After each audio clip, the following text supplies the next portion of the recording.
Their last game, a loss against Phoenix. These were the back-to-back plays she was involved in on the offensive end. Created a lot of conversation over the past week. Clark would continue playing the rest of the second quarter and then would leave the middle of the third quarter with a back. Here is the full narration script from your text, formatted cleanly into structural paragraphs with the requested spaces and star indicators.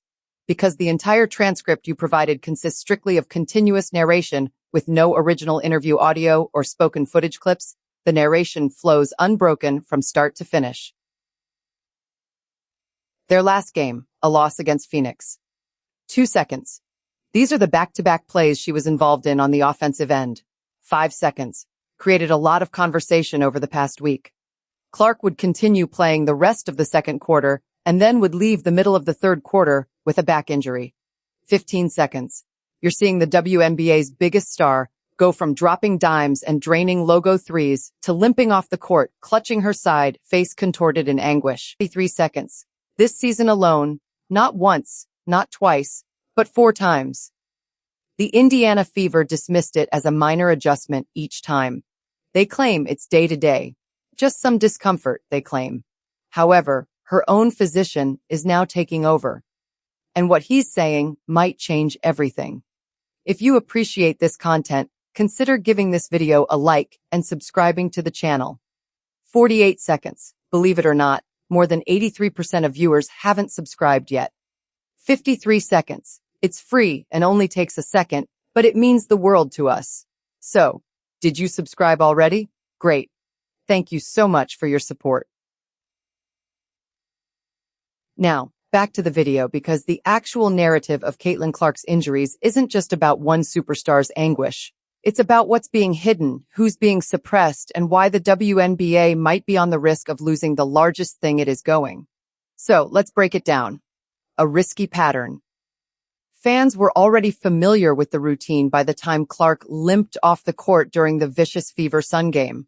A tough screen, a hard fall, and then the limp again. However, nobody was aware of the extent of this injury rabbit hole at the time. It was more than a groin strain. 1 minute, 38 seconds. It was the 4th injury to the lower body in 2 months. Left quad, left groin, right groin, same story, different side. 1 minute, 46 seconds. Experts now refer to it as a textbook compensating injury pattern in which a single damage causes the body to subtly overcompensate, which in turn causes a strain in another area. It's like whack-a-mole with agony, and the more you ignore it, the worse it gets. And still the Fever insisted she was all right, just a little stiffness.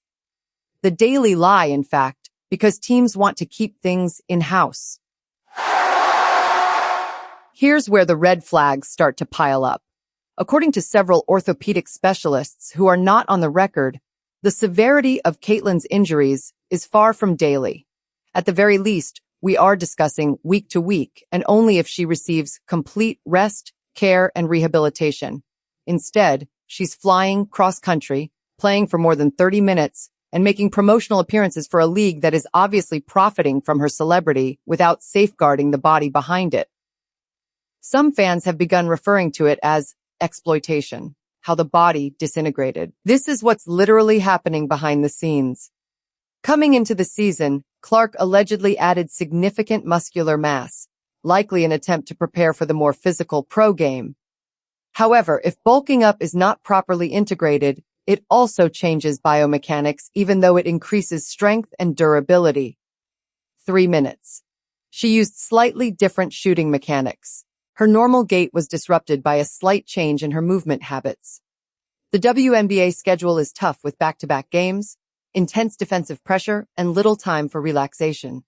The outcome, a body pushed over its limit, compelled to make up for every wound until it eventually fails.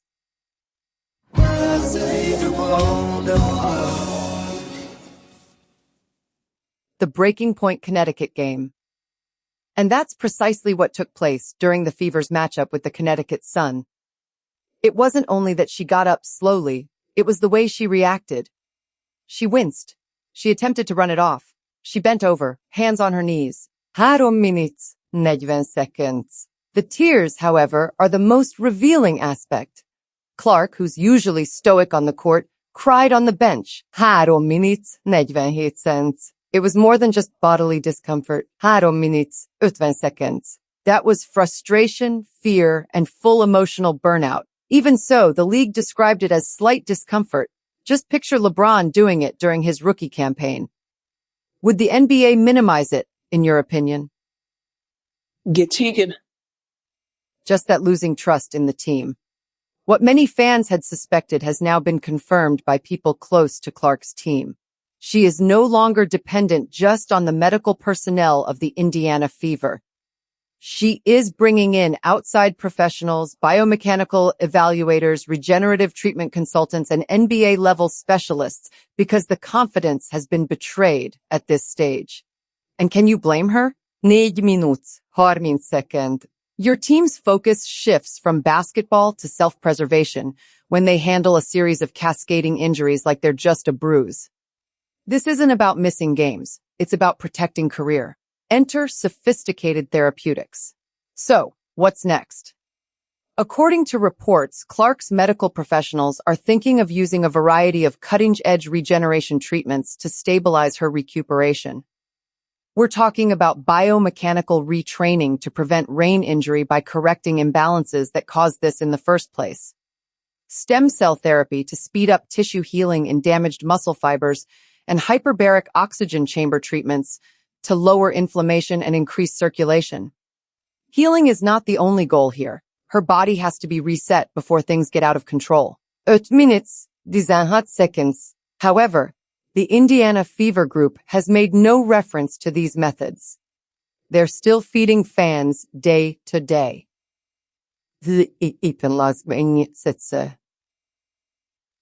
People are awakening. Fans are not foolish. They observe what is going on. 8 minutes. 18 seconds. Every time Clark limps down the court, every time she holds her hip, every time she disappears from the bench during timeouts, people notice. More significantly, they are enraged already. 8 minutes. 90 seconds. The hashtags are popular. #ProtectCaitlin, FeverFail, #NotDayToDay. Her own family has quietly voiced concerns, and other players have begun to express frustration about how the league protects or fails to protect its stars. 8 minutes, 29. The question at hand is not whether something needs to change, but rather when it comes to athlete empowerment. 6 minutes. Let's zoom out again, and what we're witnessing with Caitlin Clark is part of a larger shift in professional sports, where elite athletes are no longer just listening to team doctors. They are taking charge of their bodies, hiring their own, and speaking up when something doesn't seem right. Because at the end of the day, this isn't about allegiance to a jersey. It's about surviving in the workplace. Clark didn't struggle her way to the top just to watch it disintegrate because someone else didn't take her injury seriously. Minutes, 18 seconds. She's taking back control, which could be the best move she's made in her career thus far. The implications for the WNBA of this. This is a crossroads point for the league. If they want Caitlin Clark to be the face of the WNBA, if they want the TV deals, the filled arenas, the sold-out apparel, they have to do the one thing they failed at so far. Keep her safe. This entails more stringent enforcement of risky plays. Better travel conditions result from it. 20 seconds. It means public transparency on medical evaluations. And sure, that can require stepping in when teams mishandle injuries. Because if the league can't establish they care for their stars, those stars won't stick around. A comeback is coming, but on her terms. 8 minutes. 10. Here's the hopeful part. Clark is not finished. Not at all. Since she now understands exactly who is on her side and what she needs to protect herself. 8 minutes. 22 seconds. This injury story might be the best thing that has ever happened to her in the long run. She'll take a nap. 8 minutes. 28 seconds. She'll get well. She will return with more strength. However, it won't be because she was told she was day-to-day. 8 minutes. 20 seconds. It will be as a result of her decision to heal properly. This is what we have discovered. Caitlin Clark isn't just battling defenders on the court. She's fighting a whole system off of it. 7 minutes, 47 seconds. One that is quick to profit, slow to adjust, and all too ready to ignore injury indicators until it's too late. 7 minutes, 54. However, she is no longer cooperating. 7 minutes, 48 seconds. Clark is taking a different route in the absence of side physicians, cutting-edge treatments, and a fresh perspective on her health. One that doesn't require consent. One that refuses to accept day-to-day living when the reality is weak. And one that just might establish the new standard for athlete empowerment in women's sports. You don't wager against Caitlin Clark if that's one thing we already know. There's a saying in athletics, pain is momentary, pride is forever. 8 minutes, 25 seconds. However, Caitlin Clark's groin isn't being healed by pride. The structural flaws in her environment aren't being fixed by ice baths. Furthermore, from the beginning of her rookie season, the cycle of rain jury has been spinning like a rigged carousel, and no inspirational quotation will stop it. 8 minutes, 42 seconds. What's happening here isn't just a physical breakdown. It's a cultural one because Caitlin Clark has become a lightning rod. Not just the defenders try and wear her down, but for every failure, every outmoded system, and every shortcut the WNBA and the Indiana Fever have tried to take in handling the face of their league. And now, she's done waiting. The appearance of healing. Here's the section they don't want you to see. Clark has been limping during workouts, wincing during lateral drills, and missing entire scrimmages behind the pre-game warm-ups and mysterious game-time decision labels. Although she has been going through the motions, anyone who is paying attention can see that she isn't fully committed. Not even close. When the Fever say she's improving, they mean she can jog up the court without collapsing. That is not advancement. Desperation is what that is. Additionally, jogging is a death sentence for her style of play because she depends on speed, angles, and quick decisions. The true cost of playing was pain.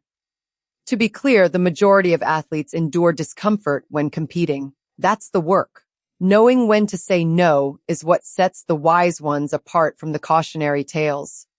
Too many times, Clark said yes. After the initial groin pull, the answer is yes to continuing the game.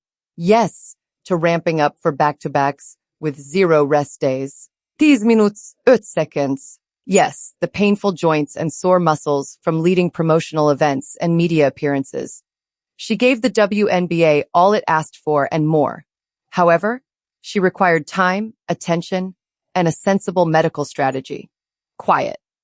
Now she's paying for it. Insufficient support for veterans. One of the most startling aspects of Clark's injury tale is how few veterans have stepped forward publicly to defend her. Where are the older state women's voices in the league? There is a collective protest among gamers who have spent years experiencing this reality. There is a subtle gap in the league between the new stars like Clark, who came with immediate popularity and significant endorsements, and the old guard who had a grind without national attention. That strain is real, and it's one of the reasons Clark's circumstances have grown so lonely. Yes, there are occasional encouraging tweets and whispers, but no coordinated athlete should be recognized like the generational star she is. And perhaps it is part of the issue. Being Caitlin Clark is a business. The Fever aren't simply managing a player, they're managing a brand. Caitlin Clark jerseys fly off shelves. Her highlight footage dominates SportsCenter. She moves tickets, fills arenas, and anchors broadcast deals. Therefore, when your franchise's face indicates, "I'm not feeling right," you don't consider it a medical problem. You consider it an emergency in marketing. 11 minutes, 42 seconds. If your star isn't on the court, how can you promote a product? Trainers, public relations personnel, and coaches who are suddenly required to spin injury reports like press releases are all affected by this strain. So instead of a definite injury timetable, supporters receive slight pain. Instead of a break, Clark gets managed minutes. Instead of rest, she gets reassurances. Everyone is inhaling the fumes from the smoke and mirrors. Fans are beginning to change their minds. This is the difficult part. Clark had more goodwill going into the league than most athletes have in 10 years. But the injury issue, coupled with on-court tension and cryptic updates, has produced impatience. Some admirers are beginning to wonder if she is being spoiled. Why doesn't she persevere? Why does everything seem to be a tale around her? That is the result of a breakdown in transparency. People start filling in the holes with their own narratives. In actuality, though, Clark isn't weak. 12 minutes, 30 seconds. She's worn out. She isn't ducking games. Before she's ready, she's being pulled into them. And if fans can't see that, the league hasn't done its job. A franchise at a crossroads for the Indiana Fever. This was meant to be the pivotal season. The entrance of Caitlin Clark was expected to signify a new era.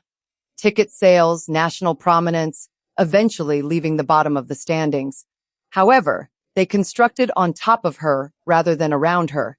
They gave her control of a club that lacked a veteran leadership structure, a backup plan, and a suspension procedure to safeguard their star. The organization now has to make a decision because her sideline plans are growing behind the scenes. Do they double down on the day-to-day charade? Or do they openly pledge to a long-term strategy that puts real team building, sustainability, and wellness first?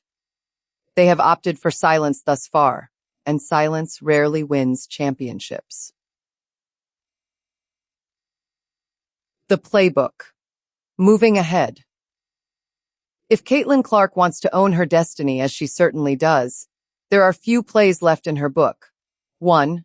Go dark. Shut it down. There are no half-speed returns. No time limits that force media pylons and make her appear incompetent. Allow the groin to heal completely. 2. Control the story.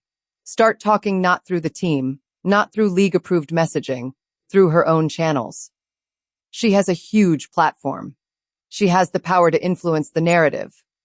She must also advocate for medical autonomy. She needs complete control over who manages her rehabilitation if she isn't already. 14 minutes, 12 kunst. This isn't college anymore. She's a pro. The world's top experts ought to be on her side. 4. Reconsider Indiana's future. Although it's uncomfortable, this is a real portion.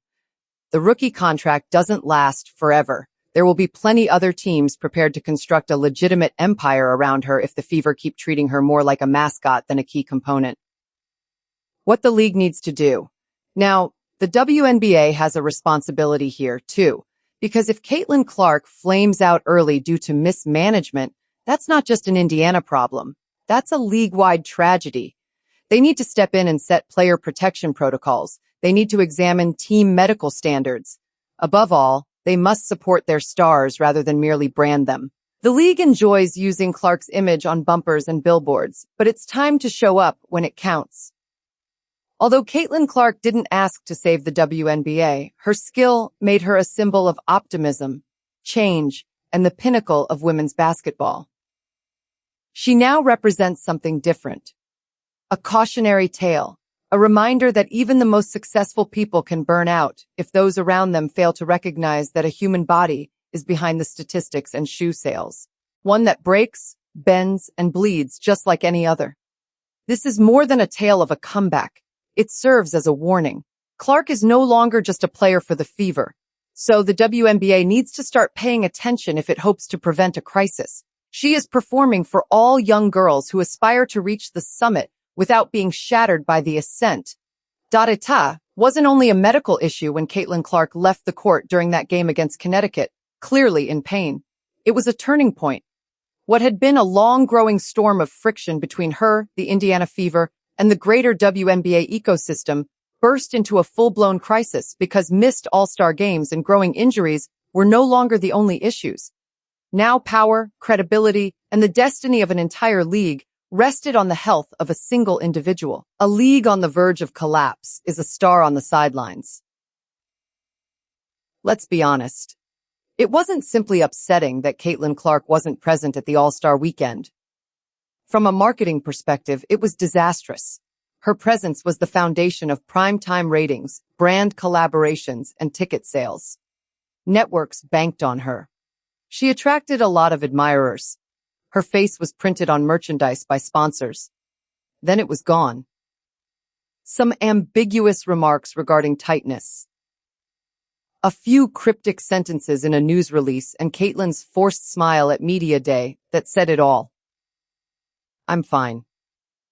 It wasn't simply a letdown, it was a revelation since it made one thing crystal apparent. The WNBA has built a tower on a crack foundation, and Caitlin Clark is holding up far more than she should have to. The league's public relations shield is beginning to crumble. League executives and team representatives have been attempting to arm themselves with general optimism for months.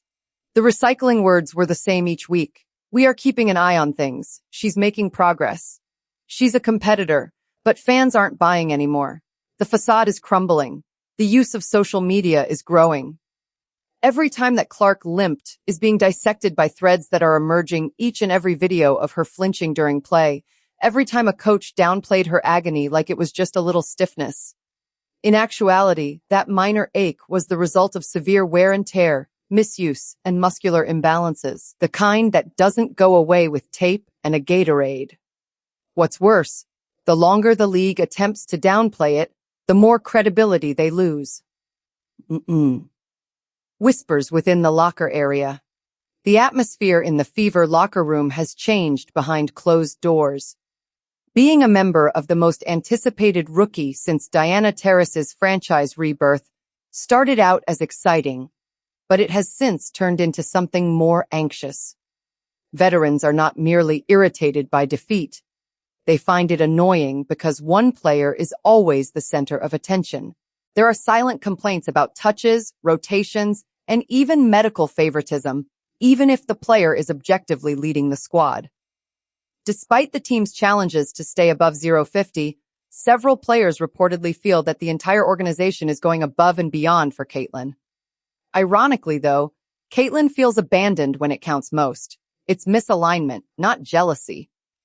An ecology must be created around a star of this magnitude, not only on the court, but also in the front office, the training room, and even the public relations plan. That system is failing at the moment.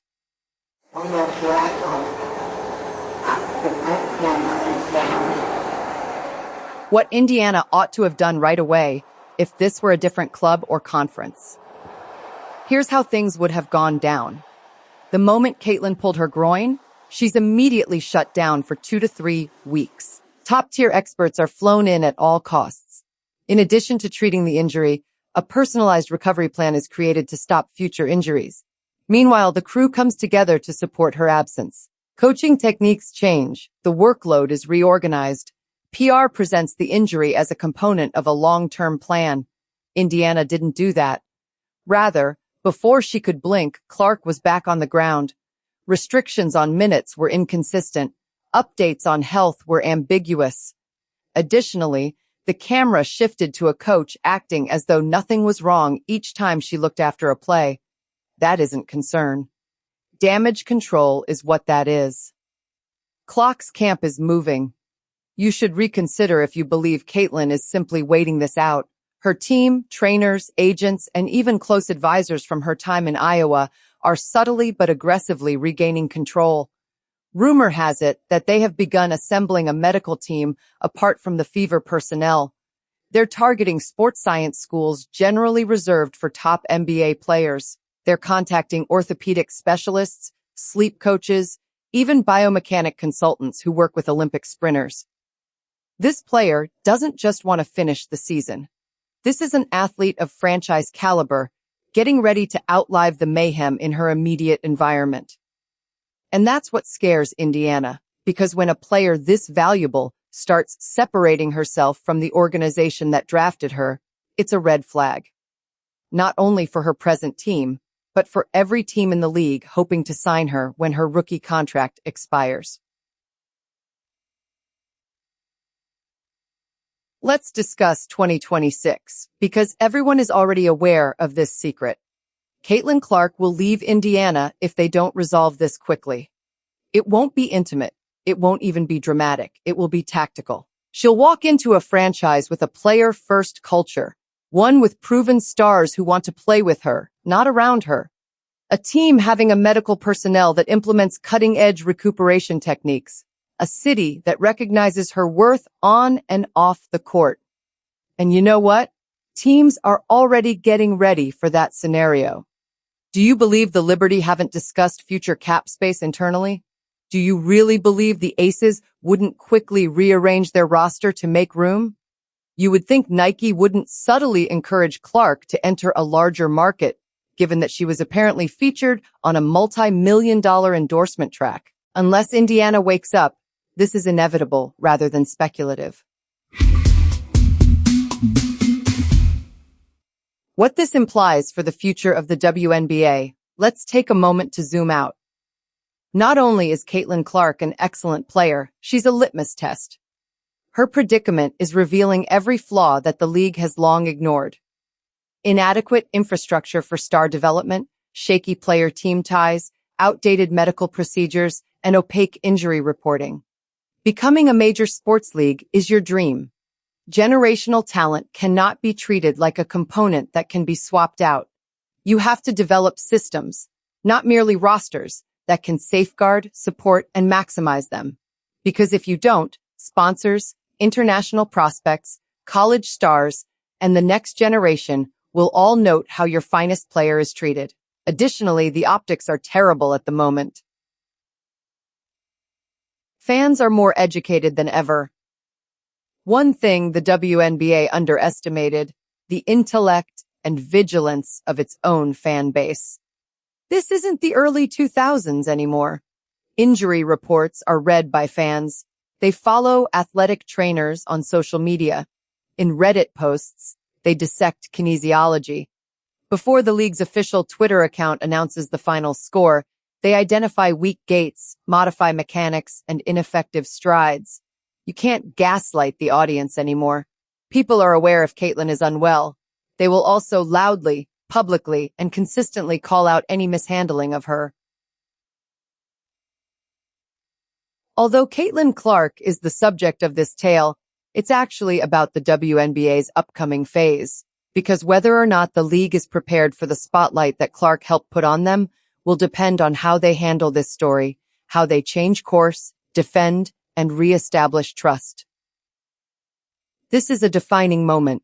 Furthermore, defining moments mold character rather than merely revealing it. Please share your thoughts in the comment section. Subscribe and enable all notifications so you don't miss anything. We'll see you in the next one after you click the video on the screen.